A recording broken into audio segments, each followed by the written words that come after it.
देखिए, हमारे माननीय मुख्यमंत्री जी बिहार के विकास के लिए समर्पित है, बिहार के लोगों के विकास के लिए समर्पित है। हम लोगों को बड़ा गर्व महसूस होता है कि हम लोग नीतीश कुमार जी के नेतृत्व में राजनीति करते हैं और नीतीश कुमार जी राजनीति अपने शर्तों पे करते हैं। वो किसी के दबाव में राजनीति नहीं करते। माननीय मुख्यमंत्री नीतीश कुमार जी अपने लोगों का, चाहे वो सांसद हो, विधायक हो, विधान पार्षद हो, पार्टी संगठन के लोग हो, वर्कर हो, समर्थक हो, सभी का ख्याल रखते हैं और जब उनको जैसी स्थिति लगती है उस हिसाब से अपने फैसले लेते हैं और हम सब लोग चट्टानी एकता के साथ उनके फैसला का स्वागत करते हैं। और यही कारण है कि आज बिहार के राजनीति में मुझे लगता है कि देश में पहले व्यक्ति हैं माननीय मुख्यमंत्री नीतीश कुमार जी, जो 9वीं बार मुख्यमंत्री का शपथ लिए। जो बिहारी कहलाना कलंक था, आज वो बिहारी कहलाना स्वाभिमान हो गया है। ये माननीय मुख्यमंत्री जी ने अपने 18 सालों के कार्यकाल में सिद्ध कर दिया। देवेश चंद्र ठाकुर जी वो भी दावेदारी ठोक चुके हैं। अब कैसे नीतीश कुमार इस मामले को सुलझा पाएंगे, क्योंकि अब तो जदयू में भी सरकार बन। देखिए, जब परिवार बड़ा होता है तो हर आदमी चाहता है कि मेरे को जगह मिले, मुझे ज्यादा मिले। हमारा जनता दल यूनाइटेड का परिवार बहुत बड़ा है। आदरणीय सभापति जी उम्मीदवारी कर रहे हैं, हमारी भी उम्मीदवारी है, हम भी चाहते हैं हमें मिले, और भी लोगों की है। लेकिन जिसको माननीय मुख्यमंत्री जी अपना आशीर्वाद देंगे, सब लोग मिलकर। पनोरमा ग्रुप, जो सोचता है वो करता है।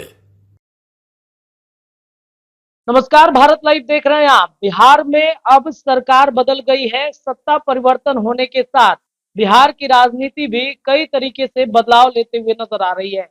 बिहार के मुख्यमंत्री नीतीश कुमार अब एनडीए के साथी हो गए हैं। कहा यह जा रहा है कि नीतीश कुमार की घर वापसी हो गई है, लेकिन अभी तक बिहार में मंत्रिमंडल कुछ भी फाइनल नहीं हो पाया है। मंत्रिमंडल को लेकर भारतीय जनता पार्टी और बीजेपी में कहां पर पेंच फंस रहा है।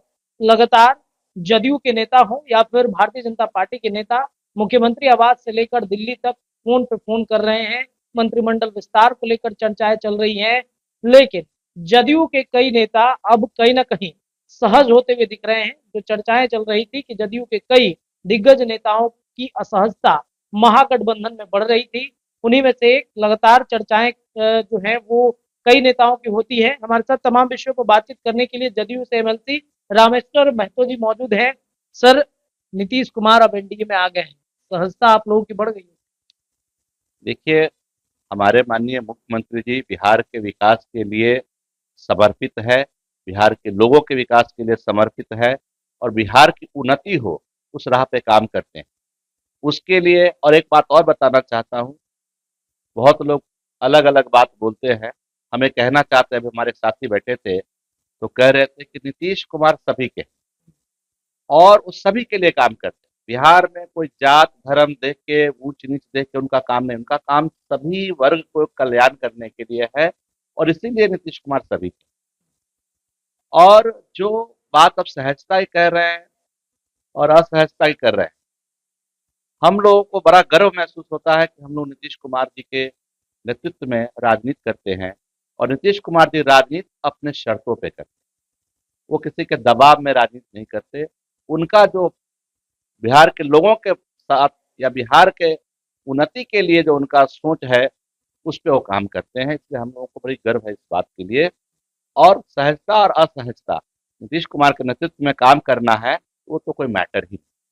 नहीं, कहा जा रहा था कि बहुत सारे लोग परेशान थे महागठबंधन में टिकटों को लेकर, सीटों को लेकर के जो स्थितियां मची हुई थी जदयू के। खुद नीतीश कुमार ने कल ही खुलासा किया कि सीट पर चर्चा नहीं हो रही थी, सीट बंटवारा पर पेंच फंस रहा था। तो इसलिए जदयू के कई लोग काफी परेशान थे कि कहीं हमारा पत्ता ना कट जाए, हमें कहीं साइड ना कर दिया जाए।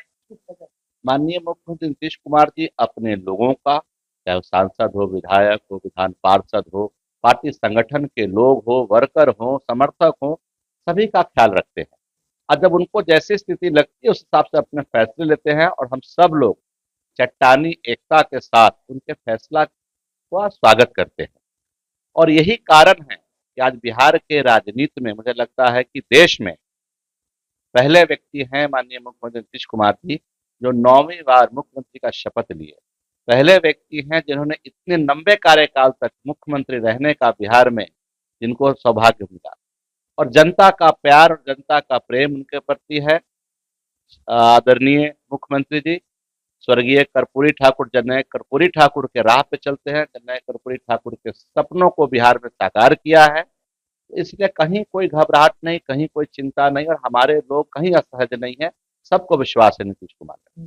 देखिए, कल भी हमने तस्वीरें देखी थी, मंत्रिमंडल विस्तार से पहले कई नेताओं का जमावड़ा मुख्यमंत्री आवास पे लग रहा है। आप भी सर गए थे गुपचुप मुलाकात करने के लिए, मंत्रिमंडल में शामिल होना है। नहीं, गुपचुप मुलाकात करने नहीं गए थे, तो मेरा रूटीन में रहता है मुख्यमंत्री समय लेके जाना, मिलना, और स्थिति जो जो भी स्थिति होती है वर्तमान में उसको अवगत कराना, उनका आशीर्वाद लेना, और उनको देखने के बाद ऊर्जा भी मिलता है। इस कारण से समय लेके उनसे मिलने गए थे, बहुत लोग और भी गए थे।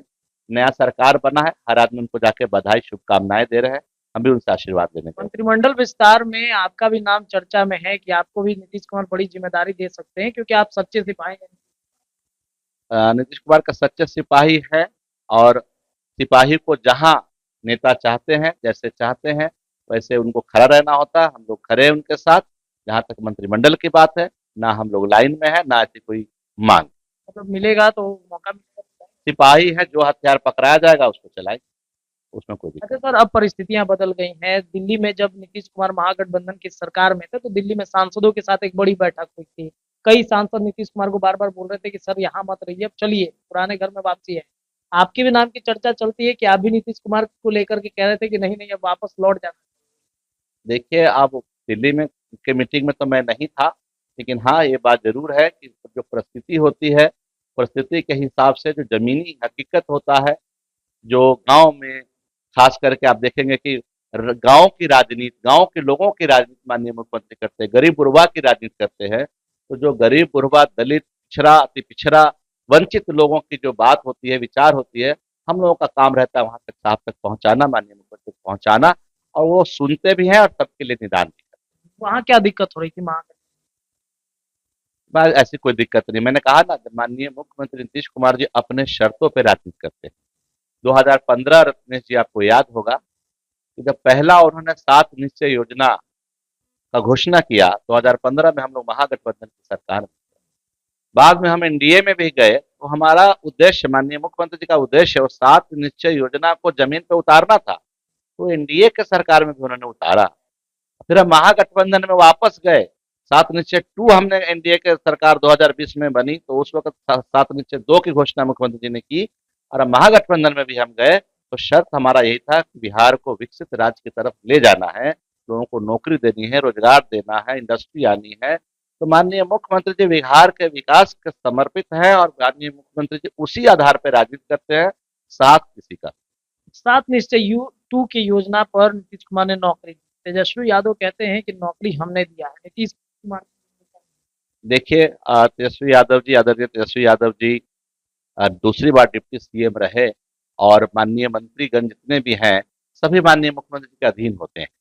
मंत्री का काम होता है मुख्यमंत्री तक विषय को ले जाना, फैसला सारे मुख्यमंत्री का होता है, और माननीय मुख्यमंत्री जी का ही फैसला से सारे काम हुए हैं। आदरणीय तेजस्वी प्रसाद यादव से क्रेडिट लेना चाहते हैं। समाज में ये बात, लोगों में ये बात, जो राजनीति को समझते हैं, जो व्यवस्था को समझते हैं, संविधान को समझते हैं, सबको पता है कि सब किया कराया माननीय मुख्यमंत्री नीतीश कुमार जी का है। क्रेडिट लेने के लिए कोई भी क्लेम करना चाहे कर सकता है, लेकिन क्रेडिट तो माननीय मुख्यमंत्री नीतीश कुमार जी को ही जाएगा। 7 निश्चय टू की जो योजना है, वो आगामी दिनों में क्या क्या काम करेगी, ये योजना के बारे में? देखिए, 7 निश्चय 2 में खास करके युवाओं को रोजगार के लिए है, गांव को डेवलप करने के लिए, विकसित गांव बनाने की तरफ है। आप देख रहे हैं कि गांव गांव में सोलर लाइट, रोड, रास्ते, खास करके दबे कुचले समाज को उठाने के लिए, युवाओं को आगे बढ़ाने के लिए, रोजगार लाने के लिए, उद्योग बढ़ाने के लिए, इस सब के लिए है, और सारे काम तेजी से हो रहे हैं। और रत्नेश जी, आप भी बिहार से हैं, मैं भी बिहार से। मैं बात करूं 2005 से पहले का, तो मैं दिल्ली में रहता था, और बिहारी कहलाना एक सबसे बड़ी गाली थी। किसी को बहुत बड़ा गाली देना है तो बिहारी कह। मेरी एजुकेशन दिल्ली में ही हुआ, और हमें कॉलेज हो या स्कूल हो, आखिरी सीट पे बैठाया जाता था, बिहारी को वहां बैठाओ। लेकिन आज वही बिहार है, हम वही बिहारी है। जो बिहारी कहलाना कलंक था, आज वो बिहारी कहलाना स्वाभिमान हो गया है। ये माननीय मुख्यमंत्री जी ने अपने 18 सालों के कार्यकाल में सिद्ध कर दिया है। ये बहुत बड़ी गौरव की बात है।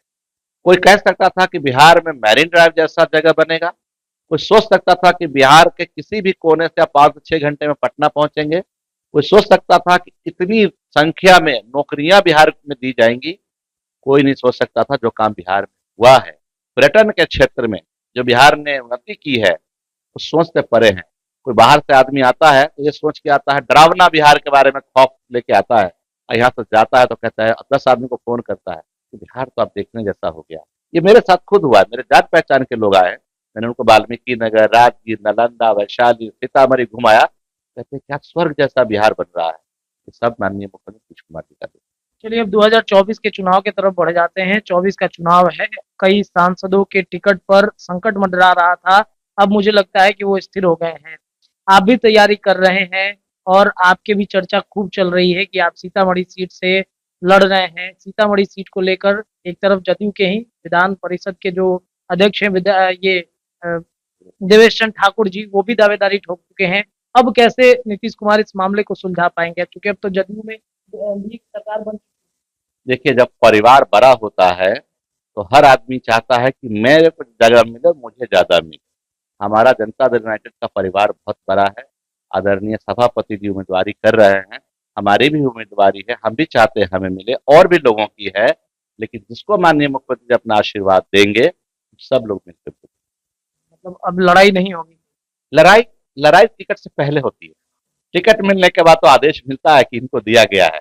पिछले बार भी आपने देखा कि हम थे लाइन में, लेकिन जब दिया गया सुनील कुमार पिंटू जी को, आप पूछ लीजिएगा सीतामढ़ी में आपका जाना आना है, हम लोगों ने तन मन धन से उसको जिताने का काम किया, और जो माननीय मुख्यमंत्री जी का आदेश होगा उसका पालन करेंगे। वो तो कह चुके हैं कि हमें टिकट मिल गया है, फाइनल हो चुका है। मैं ऐसा नहीं मानता।